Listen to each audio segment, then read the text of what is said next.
બોટલો લઈ આવવાની બધાને જરૂર છે. પાણી પીવું એના કરતા સારું છે, નડે નહીં કઈ. આજે બનાવવાની છે રાત્રે, તમારે ખાવી હોય તો મોકલાવો. આપવા આવું ખાવી છે તમારે? નહીં, મારે મારે નથી ખાવાની, 11 છે આજે, પણ આ ઘરના હાટું બનાવવી પડે. કઈ નહીં, બનાવી નાખો. સર તમને ફરક નથી લાગતો અમને બધાને જોઈને? આનો ફેસ પર બદલાવ છે, પણ હવે કેટલી મહેનત કરવાનું, કાળા માઢા કરીને કરો, કેમ કરો, એમાં એવું હોય આ ઓળખી જાય તો આરે જાય તો કાળું મોઢું ન હોય, પછી જયારે હાથ કામ બધું આવી જાય પછી કાળું મોઢું થાય.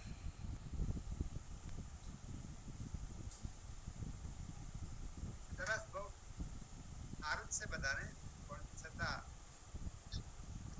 ઘણાને એવું ઘણી વખત એવું પડે કે આખી ભરી છે એટલે બેહવું પડે છે. ઘણાને બહુ મજા આવતી હોય, અલગ અલગ હોય. બીજું કઈ જ નહીં, નકર ભાઈ ખીજે જ્યાં હોય પૈસા બગાડ્યા કરે. ઘરે ન હોય, ઘરે હોય ને આટલો ટાઈમ જાય તો એ લોકોનું પતે નહીં કે એમ, એટલે મતલબ એ વિચારે કે આ બધું આટલું બધું શું કરતા હશે. ખબર જ ના હોય ને, એ જોડાય તો એ કરવા મળે.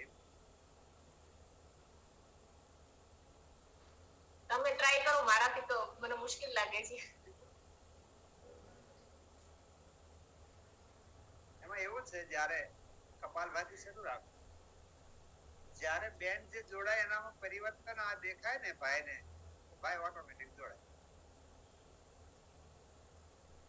એક બેન આવતા હતા, ઠગુ મગુ કરે, બિચારા હાલી રોજ આવે, ક્યારેક મોડું થઈ જાય એટલે ભાઈ ને કે મને કે આજ મોડું થઈ ગયું, મૂકી જા તું સાંજમાં જે કઈ કરી, મને કાંઈ ઉઠાડતી નહીં, એને જવું જ જા ને કાંઈ નહીં. એ ભાઈ એવા હતા. એ બેનમાં ફેરફાર બહુ આવે. બેનમાં ફેરફાર આવ્યો ને એ ભાઈ, એક શિબિર અહીંયા ચાણોદ છે નર્મદા કિનારે, ત્યાં શિબિર હતી માધવાનંદ આશ્રમ. ભાઈ આવ્યો, ભાઈ લાગી ગયા આજે યોગ કરે. બેન ને ન કરવા ન કરે, પણ ભાઈ કરે, શિબિર માં આવે. તો એવા એક ભાઈ મોટી ઉંમરના નર્મદનગર માં રહે, સુરત વરાછા રોડ પર. એ યોગ કરવા બેઠા અને એને બહુ ફાયદો થઈ ગયો, અને એ તો પછી ભજન ગાય ને મસ્ત થઈ જાય.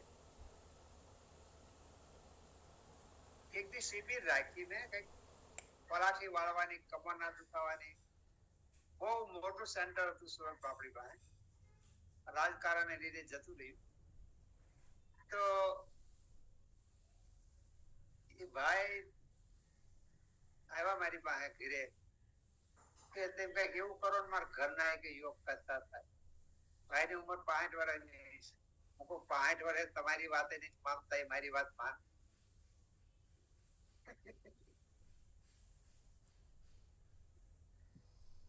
મેં કીધું તમે એટલા બધા યોગ કરો કે એની ઇફેક્ટ તમારા ઘરના પર આવે, અને એ આછે અહીંયા આવે. પછી આ શિબિર રાખી, બરાબર એની બેન ના હાથમાં કાગળ ગયું, જે પત્રિકા બનાવી ને એ ઘરે જઈને કે આપણે આમાં જવું. એ આવ્યા, યોગ કરતા થઈ ગયા, અને એને ફાયદો બહુ થઈ ગયો. કે તે કહેતા થઈ હાસુ, કાકા પાસે ફરીને આવે કે તે કહેતા થઈ હાસુ કે મેં યોગ કર્યા બરાબર, તો એની પર કઈક અસર થઈ તો એ આવી. તો એવા યોગ કરો, ભાઈ પર અસર થાય બરાબર, એટલે ભાઈ જોડાય જાય.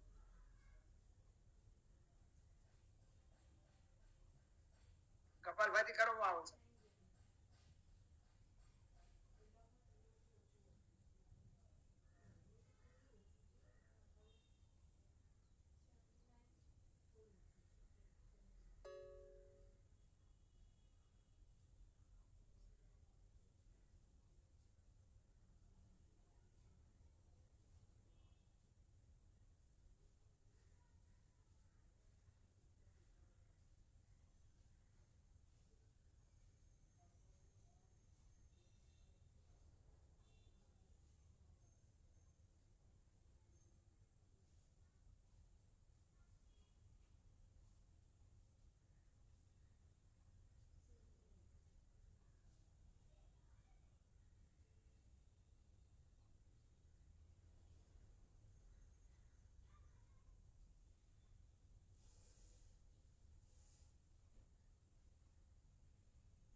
શું છે?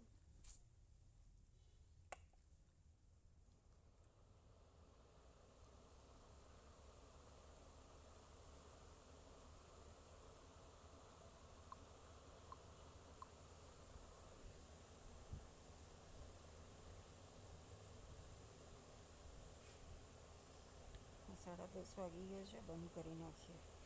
અને 10:30થી 12 વાગ્યા સુધી ચાલશે. થોડી વાર કપાલભાતિ કરું છું, પછી બંધ કરી નાખું છું.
કપાલભાતીનું તો બહુ લોટ બેસ લોટ થાય.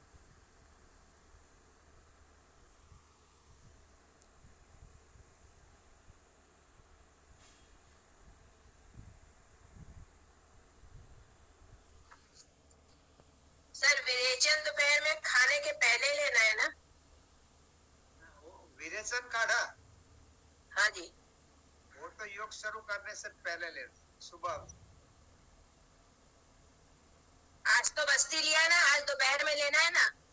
बस्ती कल दोपहर को लेना है, खाने के बाद. अच्छा बस. बस्ती काढ़ा अभी आज आज आज आज विरेचन अगर आपको लेना है तो कभी भी ले सकते हैं. अच्छा. ये तो बहुत सारे काढ़े हैं, तो अलग अलग टाइमिंग है ना. हम टाइम थोड़ा बदलते रहते हैं. वो कभी भी अभी ले लो विरेचन काढ़ा. अगर आपको लगे अरे सफाई नहीं तो तभी ले लो, ले सकते हैं.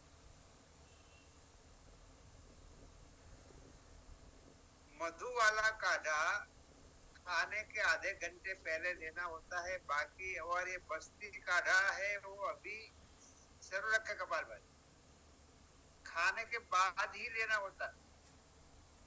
पर अभी तो आपको शरीर में से इतना एसिड निकल गया, नई काम की चीजें निकल गई,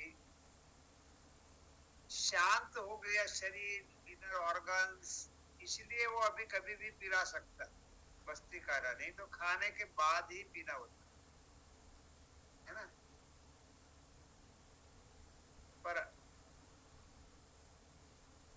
कल से या तो आज से बस्ती काढ़ा और पीना हो तो खाने के बाद पीना और दोपहर को पीना. विरेचन काढ़ा योग शुरू करने से पहले कितना पीना है वो आप पर निर्भर करता है. शरीर के अनुसार अलग अलग होता है. मैंने 11 दिनों का भेजा है, किसी को 15 दिन चले, किसी को 9 दिन चले, किसी को 22 दिन चले. वो बात अलग है, वो शरीर के हिसाब से होता है. और वो दोनों काढ़ा आधा आधा चम्मच मिक्स करो, मधु वाला, शाम को खाने के आधे घंटे पहले. ठीक है. ખાલી કોઈ નથી ગરમ કરવાનો, ખાલી તો ખાલી ગરમ કરવાનો છે. 10:30 સુબહ है. કમરનું થઈ ગયું છે મને. મહેરબાની કરીને જરા નહીં કરતું, ખબર નથી મને કેટલું આ થાય છે.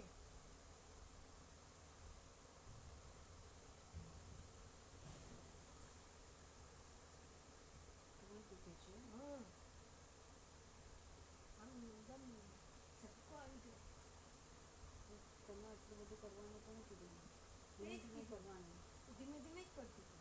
હા, તો ધીમે મારી ધીમે. એજ નથી હવે તો કરવાનું. તને આ કમર દુખતી હોય ને તો તને શું કરવાનું ખબર છે? તને ધનુરાસન કરી લેવાનું. તો ઊલટું હોય ને તો કર્યું ધનુરાસન નથી કર્યું. અને બીજું ભુજંગાસન કરવાનું, એનાથી કમર મટી જાય. ભુજંગાસન કરે તો કમર દુખે જ નહીં.